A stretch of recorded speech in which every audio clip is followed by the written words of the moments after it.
मुलाकात बहुत हौसला अफजा थी। तिजारत, IT और दीगर शोबों में अमेरिका सरमायाकारी के लिए तैयार है। न्यू जर्सी में वज़ीर-ए-आज़म शहबाज शरीफ की मीडिया से गुफ्तगू। कहा कि अमेरिकी सदर से मुलाकात में मईशत, इंसदाद दहशतगर्दी, मादनियात, AI, IT, क्रिप्टो पर बात हुई। टैरिफ के मामले पर अमेरिकी सदर का शुक्रिया अदा किया।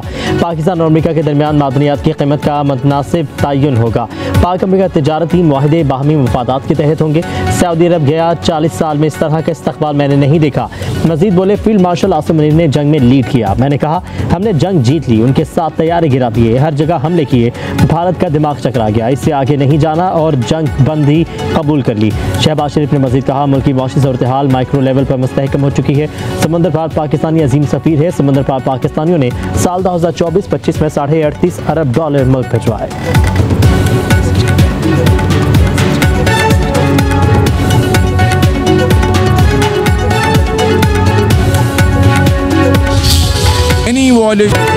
सिंध मुआहदे की खिलाफ वर्जी जंग तस्वर होगी। 24 करोड़ पाकिस्तानियों के लिए पानी लाइफ लाइन है। भारत आबी जारहियत से बाज रहे। वज़ीर-ए-आज़म शहबाज शरीफ का अक़वाम मुत्तहिदा की जनरल असम्बली में दो टोक मौक़िफ़, पहलगाम वाक़े से लेकर पाकिस्तान में भारत की दहशतगर्दी सब दुनिया के सामने बयान कर दिया। कहा कि पहलगाम वाक़े पर तहक़ीक़ात की पेशकश कबूल करने के बजाय हमारे शहरों पर हमले किए गए। फील्ड मार्शल सैयद आसिम मुनीर की क़यादत में पाकिस्तान ने जारहियत का भरपूर जवाब दिया, जो भारत सदियों याद रखेगा। पाकिस्तान ने भारत के साथ तैयारी गिराए, जंग हम जीत चुके, भारत के साथ जामे और नतीजा खेज मुज़ाकरात के लिए तैयार हैं। वज़ीर-ए-आज़म ने सदर ट्रंप को अमन का लंबरदार करार दे दिया। कहा कि सदर ट्रंप ने बर वक्त मुदाखलत करके पाक भारत जंग रुकवाई। पाकिस्तान ने सदर ट्रंप को नोबेल प्राइज़ के लिए नामजद किया और वो इसके हकदार भी हैं।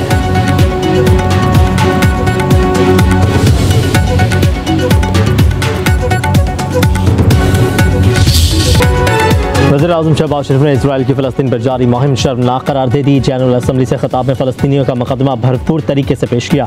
कहा कि गज़ा में मज़ालिम तारीख का तारीख तरीन बाप है। फ़लस्तीनियों से नाइंसाफ़ी आलमी ज़मीर पर एक दाग है। फ़लस्तीनियों की नस्लकुशी सरासर दहशतगर्दी है। दुनिया भर के ममालिक फ़लस्तीन को रियासत तस्लीम करें। 1967 की सरहदों पर कायम फ़लस्तीनी रियासत के क़याम की हिमायत करते हैं। वज़ीर-ए-आज़म ने कहा कि पाकिस्तान के लोग मज़लूम कश्मीरियों के साथ खड़े हैं, इन्हें उनका हक़ खुद इरादियत मिलकर रहेगा। पाकिस्तान पुरअमन अफ़गानिस्तान का ख्वाह है। अफ़गान बुरी हुकूमत इंसानी हकूक़ की पासदारी करते हुए दहशतगर्द ग्रुपों के खिलाफ कार्रवाई करे।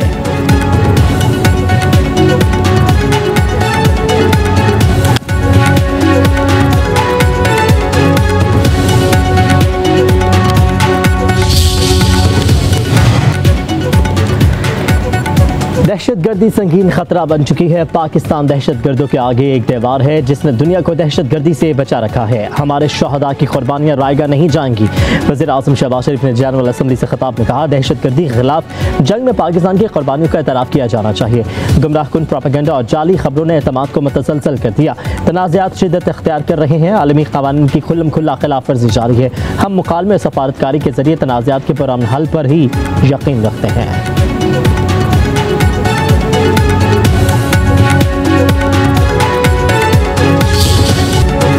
भारतीय सहाफ़ी को चालाकी उल्टी पड़ गई। तंज़ी अंदाज में वज़ीर-ए-आज़म शहबाज शरीफ से पूछा पाकिस्तान दहशतगर्दी कब ख़त्म करेगा। वज़ीर-ए-आज़म का फौरी जवाब पाकिस्तान दहशतगर्दी ख़त्म कर रहा है जो भारत ने मुसल्लत की।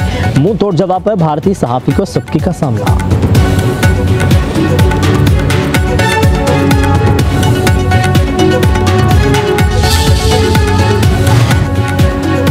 भारतीय काउंसलर के हक़ाइक़ से मुनाफी हर्ज़ा सराई पर पाकिस्तान का मुंह तोड़ जवाब। अक़वाम मुत्तहिदा में पाकिस्तानी काउंसलर साइमा सलीम ने कहा कि भारत ने सिंध मुआहिदा मुअत्तल करके आलमी क़वानीन की खिलाफ वर्जी की।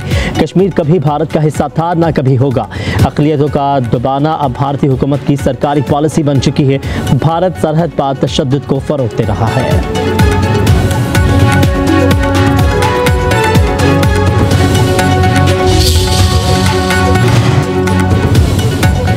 इजराइल वज़ीर-ए-आज़म नेतन्याहू की UN जनरल असम्बली में आमद। तकरीर शुरू होने से कबल मुस्लिम ममालिक के सरबराहान और मंदबीन ने बाइकआउट कर दिया। जनरल असम्बली से उठकर चले गए। कई यूरोपीय ममालिक का भी मुस्लिम ममालिक से इज़हार यकजहती। हॉल का बड़ा हिस्सा खाली हो गया। नेतन्याहू देखते ही रह गए। नेतन्याहू की तकरीर ख़त्म होते ही तमाम ममालिक के मंदबीन वापस आ गए।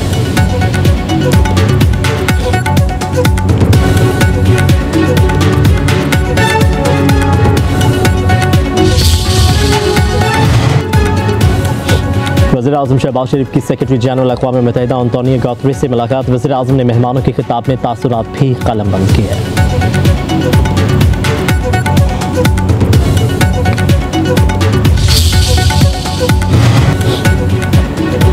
यमन की बंदरगाह के करीब बहरी जहाज पर इजराइल का ड्रोन हमला, जहाज में आग लग गई। जहाज में 27 पाकिस्तानी मौजूद। जहाज तेहरान से तेल यमन की तरफ ले जा रहा था।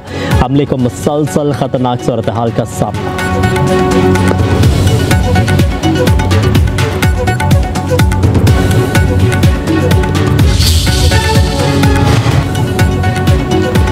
हारिस रऊफ व साहबजादा फरहान की आईसीसी में पेशी। भारतीय शिकायत पर मैच रेफरी रिची रिचर्डसन के दोनों खिलाड़ियों से सवालात। साहबजादा फरहान का अपने मारूफ गन सेलिब्रेशन का भरपूर दिफा। कहा कि पख्तून रवायात के मुताबिक सेलिब्रेशन की। माजी में कई सरकर्दा खिलाड़ी गन सेलिब्रेशन कर चुके हैं। रिची रिचर्डसन ने हारिस रऊफ से 6-0 का इशारा करने पर वजाहत मांगी। पूछा इस इशारे का मतलब क्या है, क्यों इसका इस्तेमाल किया क्या। जवाब में हारिस रऊफ ने सवाल पूछ लिया कि आप बताएं कि मैं किस चीज़ की तरफ इशारा कर रहा था, आपने क्या मतलब लिया। इशारा सिर्फ शायकीन के लिए था, इसके अलावा कुछ नहीं था।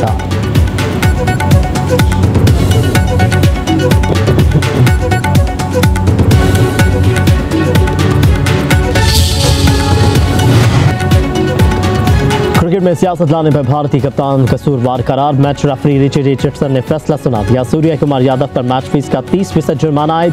हारिस रऊफ को 30% जुर्माने का इम्कान। जराये के मुताबिक साहबजादा फरहान को वार्निंग देकर छोड़ दिया गया।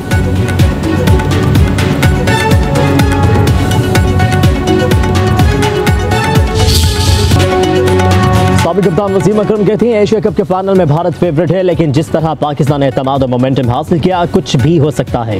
पाकिस्तान भारत की इब्तदाई विकेटें जल्दी गिरा दे तो भारत को बैकफुट पर ला सकते हैं। फाइनल में अच्छा मुकाबला देखने को मिलेगा।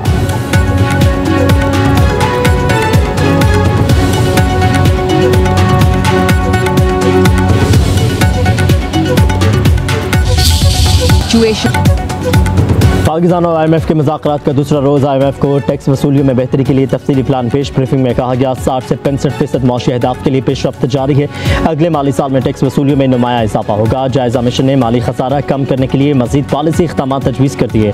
IMF वफ़द ने कहा कि पाकिस्तान को रेवेन्यू बढ़ाने के लिए मजीद इक़दाम करना होंगे। मुज़ाकरात में पेट्रोलियम, बिजली और गैस पर सब्सिडी खत्म करने का मामला भी ज़ेर गौर। पीर तक तकनीकी सतह के मुज़ाकरात का इम्कान। वज़ीर ख़जाना मोहम्मद औरंगज़ेब भी शरीक होंगे।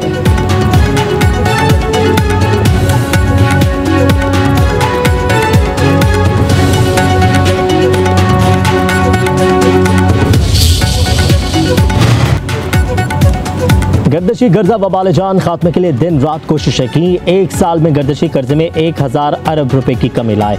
PTI के दौर में गर्दशी कर्जा में रिकॉर्ड इजाफा हुआ। विफाकी वजीर अवैस लकारी की प्रेस ब्रीफिंग। दावा किया कि 6 साल के अंदर गर्दशी कर्जे का नामो निशान नहीं रहेगा। एक साल में बिजली के नुकसानात में वाज़ेह कमी आई है। IPPs मुआहिदों पर नजरसानी करके अरबों रुपए की बचत की। 1225 अरब रुपए के गर्दशी कर्जों का मुकामी बैंकों से मिलकर हल निकाला है।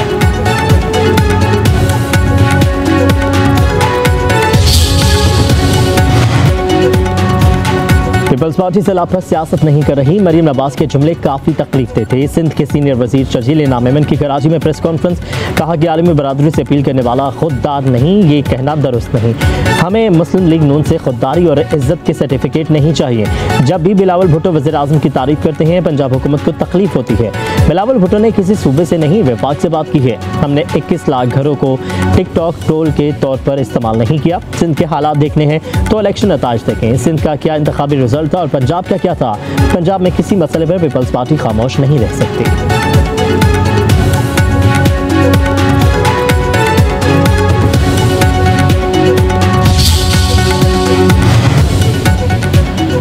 आए आपको लाहौर दिखाते हैं। आज़मा बुखारी ने शर्जील इनाम मेमन को दौरे की दावत दे दी। कहती हैं आए और देखें पंजाब में क्या काम हो रहा है। सैलाब सिंध में भी आया, वहाँ मुतासरीन को क्या रिलीफ दिया वो कौम को बताए। मरीम नवाज पंजाब में सैलाब मुतासरीन को रिलीफ दे रही हैं। इसकी तकलीफ सिंध हुकूमत को क्यों हो रही है। कल तक आप समेत आपकी पूरी जमात सैलाब पर सियासत कर रही थी। आप दिन रात विफाक को मशवरे दें, लेकिन इसमें कोई हिकमत भी तो हो। पंजाब की पिंक स्कूटीज को आपने बरसों बाद दोहरा कर अच्छा किया। आज़मा बुखारी ने कहा जो सैलाब मुतासरीन के लिए अमली तौर पर कुछ नहीं कर सकते वो गैर ज़रूरी ज़ुबान दराज़ी भी मत करें। काम करने वालों को काम करने दें। सियासत के लिए और भी इश्यूज़ हैं।